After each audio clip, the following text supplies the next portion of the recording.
that mean? Press it up fast. It's easy. Pose up here, the shoulders rise up, and they're pressing and they're doing this. But you can see right away what happens to his watch. So that bar lowered underneath. You can see where he's jammed up. Like he is.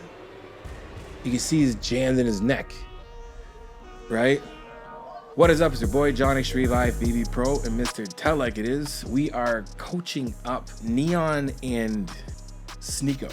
Like I said, I went on this like journey down this rabbit hole of influencers and gamers I don't know that are training, which is so cool because everyone's training and everyone's trying to spread their love. Big ups to Bradley Martin here for bringing yet another famous person through a workout. Some people might see it as careless. Some people might see it as deep down, Bradley Martin is a cool dude. He's doing this, spreading the fitness love. So I'm going to go through this video because it's really cool for us to watch this for beginners out there and intermediate because we could see the difference. Both these guys, I don't think regularly train. Obviously, Sneako doesn't, or what's his name?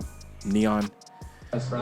But we're going to go through this and I'm going to show you what you need to do if you're in this position or like how I would have started these things. So we're gonna cut it up to here. We're gonna go right to the bench press attempt.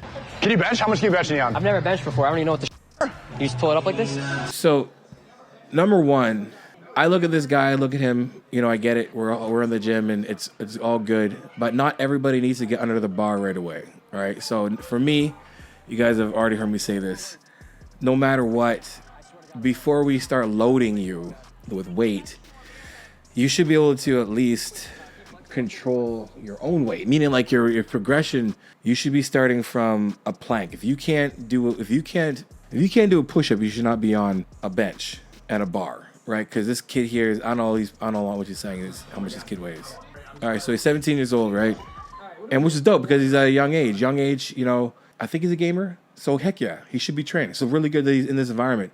What this is really going to do really is going to show him right away that he needs to have this in his life, period. I don't care if you're a gamer or whatever, 17, 18, 16, you should be developing strength. Like,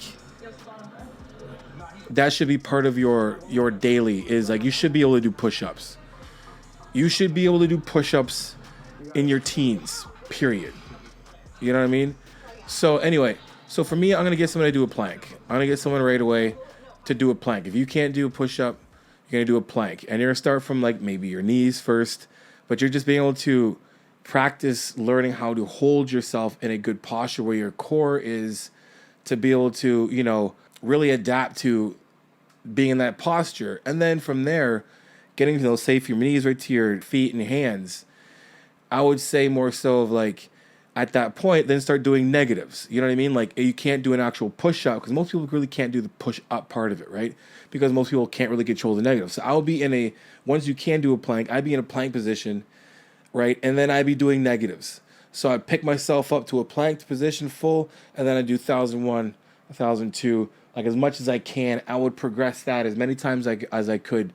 Say like 5 reps of like 2 to 3 second negatives, lowering yourself to the ground, and then you pull yourself back up, push yourself back up with your knees, feet, whatever. Get back to that plank position, do it again, and start loading yourself that way eccentrically. Then eventually you'll be able to get yourself to doing a push-up.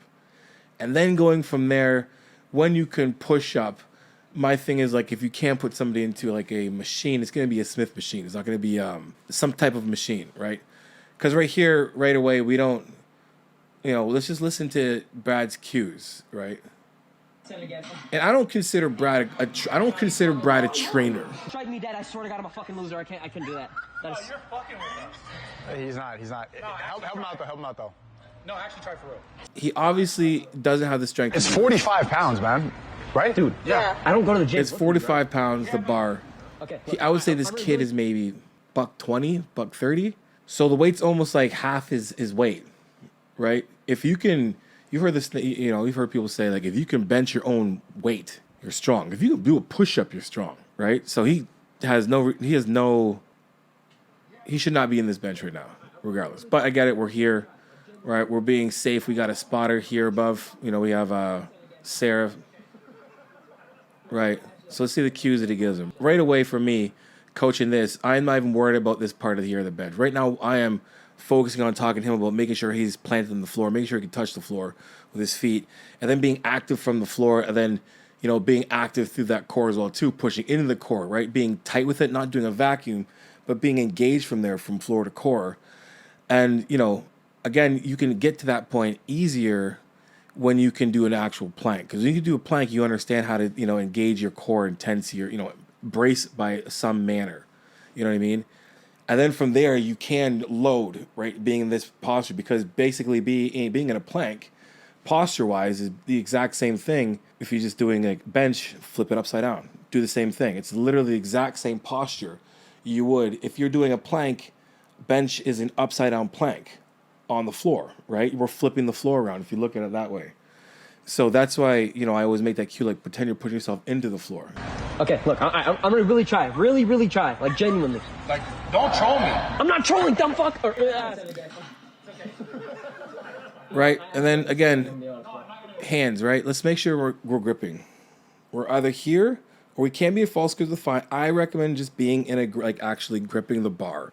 Number one, safety, right? Let's be smart, right? Especially if you're someone who's not, like, strong, like this dude right here, Neon.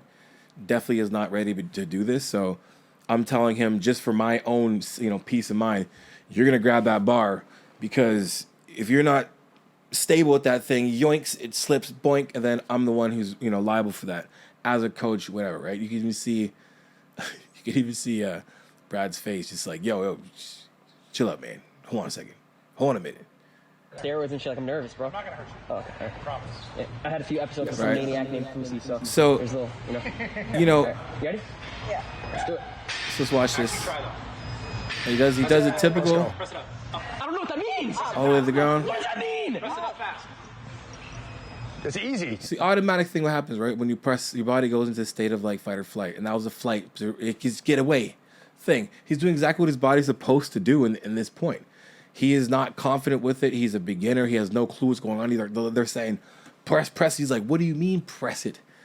Right? What do you mean press? What do you mean press the weight? Push it away. He doesn't do this stuff, right? But he has the strength to get it up. So for me, when I see this, Breathe when you push it up. Breathe. he has a he's doing his best. See what happens at the end? I'm done. My work is done. So in that position there, if anything, I'm just gonna help this kid learn how to do the negative. You know, a few of those reps that he did, he actually was stacking his joints he was doing a pretty good job stacking the joints. Look at that, right there, like right there, he's actually in a great position because he stacked his joints. And from there, he can move around, but as soon as he gets it off that line, watch. As soon as that line is done, he's actually doing good. On the way down, his body's actually, and this is what I would have seen right away. I'd have been like, yo, this kid is his body automatically lowering the weight for maybe what he's seen or whatever, is allowing him to is set himself. He literally sets, and then he's got a great, you know, when we're talking about stacking the joints, we're talking about fists, wrists, and elbows right underneath the weight. So when the bar's going down, the bar stays, you can see where my wrist is, right? So even from here, you can see that my elbow, my fist is right in front of my elbow. You can't see my elbow. I would have seen that. So I would have really worked on negatives here. Right? You see that? That's really good. That's really good. That's perfect. I'm telling him, press through that same line. I'm going to put my hand as a reference. Press right up, the same way. And he does it. He pushes up, but he doesn't know where to press, but he does. But he's up. And as soon as he moves that leg, watch. It's easy. Now unsets his shoulders. Now the elbows are not stacking the joints anymore. Now watch. Now it's off that line, and now it's There you go. Five more. and now it's off. Holy, yeah, he's not. Right? And basically that's when lactic acid and stuff builds up really quick, because if you're not used to doing that as a beginner, that's exactly what happens. You got a good, like, if you look at it, that set, if you look at, you know, lactic acid, whatever, you're looking at a set. He held that bar for about a good minute. Easy. Breathe when you push up. Breathe. There you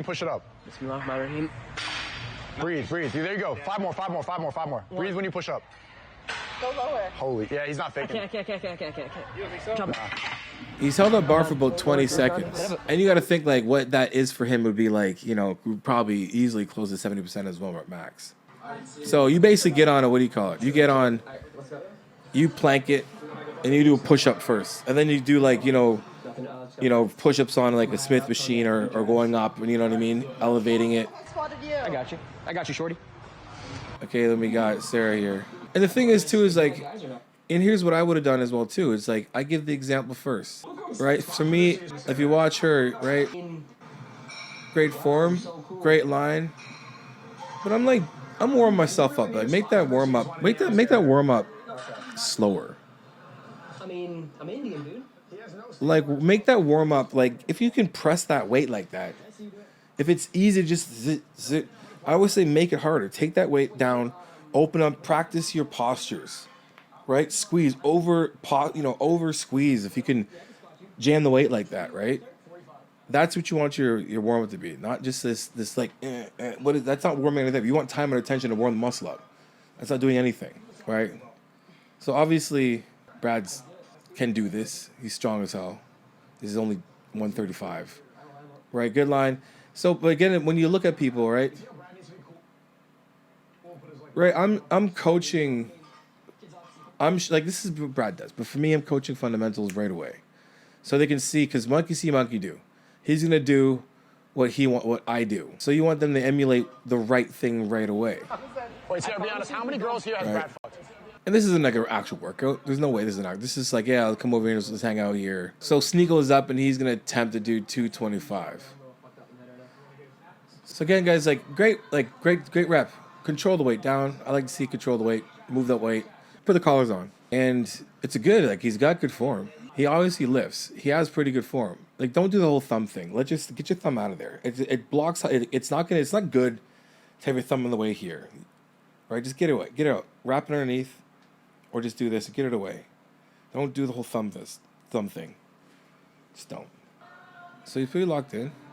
Good floor to cord. Perfect. Nice. Good lockout. Good. Great. I think it's great. That was a really good form. I would ride that. I'd be like, dope. Form is great on this. Now let's just slow it down. That's all you got to do for this guy. Let's make this way better now. Like your form, I don't have to coach that. I can make a couple tiny little bit of cues. I'd be like, yeah, watch the thumbs, whatever. You know, I cue it a couple more, just like take a nice little breath, expand the chest, little things, tiny things. That would be it. But the biggest thing right away, be like, let's lower this. Let's take off, because let's be serious. He's not doing 5 reps with like a good negative. Not even close. I'm telling him to put on just a plate to start, because I know he can eventually press this, but I want him to eventually be able to press this under control. So I think going back to like 135 and then like, hey, let's make that rep hard. Let's take the form you have and let's make it perfect. So like, when I say perfect, I mean like you are doing the lowering. There's nothing here that's reactive. You're responsive training. You are the one pulling it down, expanding the chest. You're using the weights to help you contract muscle, not like just trying to push these weights around.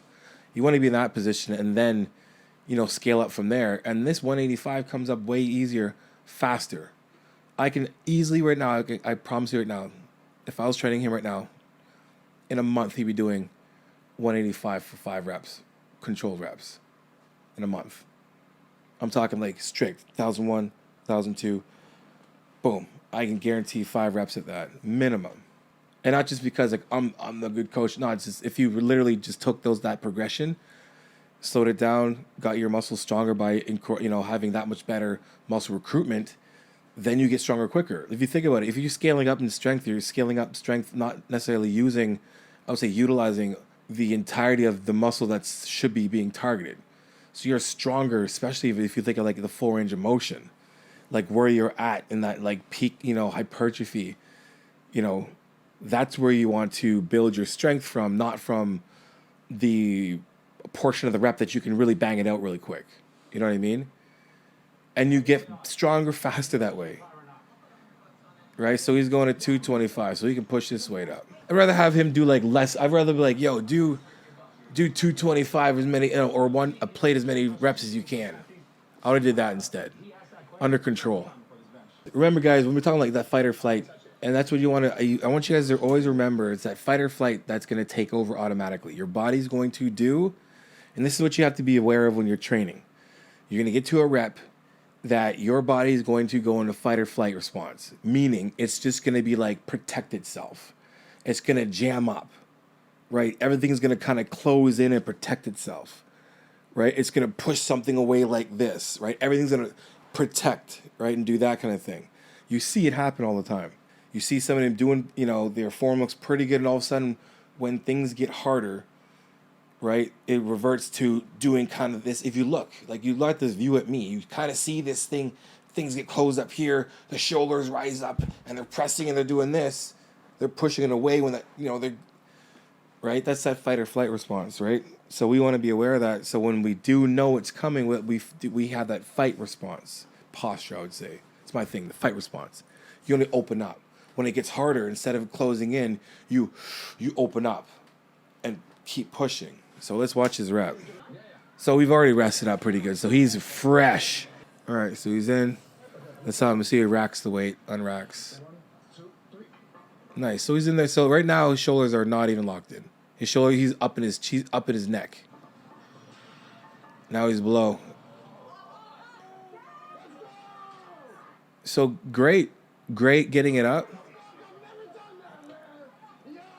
So this guy's strong. Good for him. But you can see right away what happens to his watch. So that bar lowered underneath. You see where he's jammed up. Like he is. You can see he's jammed in his neck. Right? That's that pat. He's like this. He's like, here's a bar when it started. Right? He was like this. And then all of a sudden the weight's down here now. And he's doing this. You see how like counterproductive that is, intuitive. Look, like you see you need to be like this, right? When he lowered that weight, he went from this good posture here, right up from the ground, and then he unracked the weight and went like this. And that's what happens. We get lost here. You can tell where his shoulder's at right here. See elbows moves.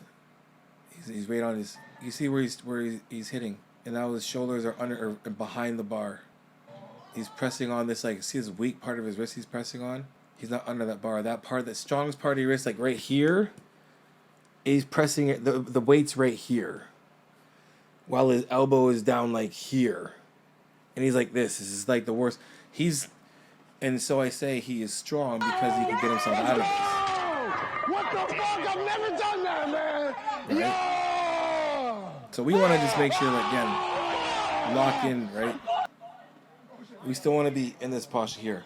Pressing from here and up. You know, again, I would say, like, cut that weight. I would say just cut it right down.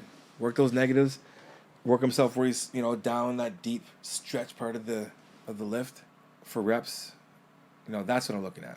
Anyway, so there you go, guys. We're going to break down more of this in another video. We're going to break down, basically after this, when we're doing some arm exercises, I'm going to break those things down as well, too. Using these guys to bridge the gaps, to just show some common mistakes of things we can do to change these things in our training and optimize so we're being more energy and time efficient, and that's what it is. That's what it's all about. Anyway, guys, for more videos like this, guys, let me know in the comment section below. Let me know who you want me to break down in this style of video or whatever. Let me know in the comment section below, guys. And grab my ebook, The Final Diet, and the Ultimate Push-Pull Legs Training ebook right now. It's in the link in the description below. Until next time, you guys know how it is. Iron sharpens iron. Progressive overload your life. In the meantime, keep dream chasing. Peace.